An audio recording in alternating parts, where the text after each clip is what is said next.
Hi, I'm Tara Sharma Saluja, an actress, entrepreneur, and creator, co-producer, and host of the Tara Sharma Show here in India. And I'm joining YouTube and One in their movement Girls Count. I've chosen the number 3 just because I love the number 3. And I believe everyone, every boy, every girl, every child should have the right to choose a number and to choose an education.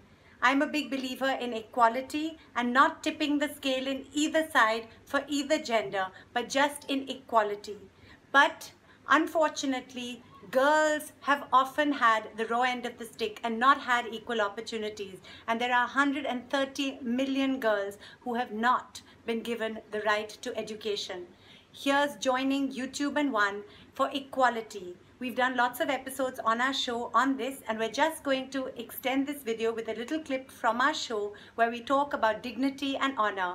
So let's join YouTube and One for the Girls Count initiative and for equality for boys, girls, for all children everywhere.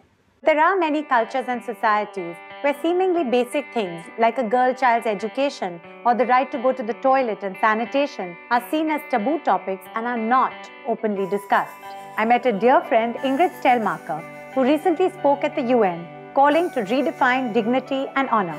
She also did a wonderful interview with Malala's father, Ziauddin Yousafzai, who spoke about how proud he is of his daughter Malala, who stood up against those who tried to silence her for simply being a girl and wanting to pursue an education. I interviewed Malala's father, and I have interviewed a lot of men on the issues of dignity and honour, that they have actually been impacted. Because if you're on a platform talking to men and really wanting to stimulate a conversation where they begin to think, well, should I behave differently? Do I have the courage to behave differently? Because there's an implicit element of fear in this. If I don't behave in the way that's expected, what will happen to me? So Malala's father, Ziauddin, was one of the people I interviewed. As a boy, I was bullied when I was a child. Fortunately, my response was very positive. I did not like discrimination for myself in any way. So I disliked and I hated discrimination with women and girls. In that scenario, I encouraged my school children, speak up, speak. Your lips are free, your tongues are free. I encouraged my wife to go to market and buy clothes for me and for my children, for herself. Many men will think it a coward act, and they will not recommend it. They will say no to something against bravery and against honor. People ask me, what did special I do for my daughter?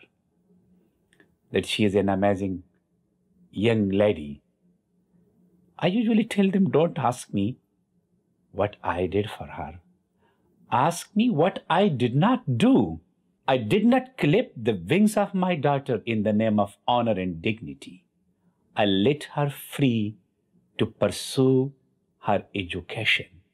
I let her free to pursue the happiness of life, which is her right, which is not my kindness. Honor is not an imprisonment of people.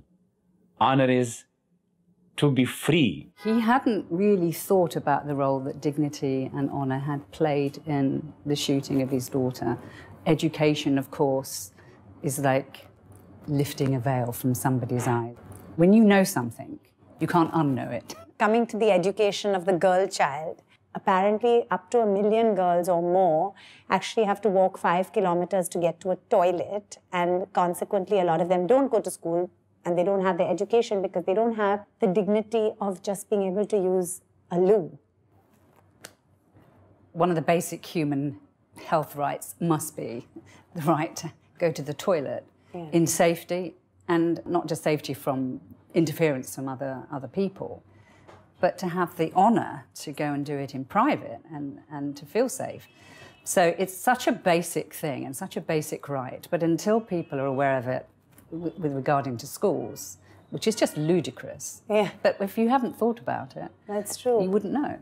There's a Muslim saying that a mother's lap is a child's first schoolroom. The more we educate our mothers, our women, our young girls, the better the schoolroom will be. Why any country or any culture would limit 50% of its population to not working or not being educated when it affects the generations going forward? I'm a big believer in education being, the most powerful tool to help with everything. So ये बहुत अच्छी बात है कि आप लोग school में हैं. आपको पसंद है school? You want to be educated? We want to be educated. We love school. We love school. It makes me realize that these two words, dignity and honor, have been reintroduced to through you, because as you said, they're intangible, so you don't often define them, but it's something I'm definitely going to talk to my kids about now, and I hope our audience has enjoyed this too.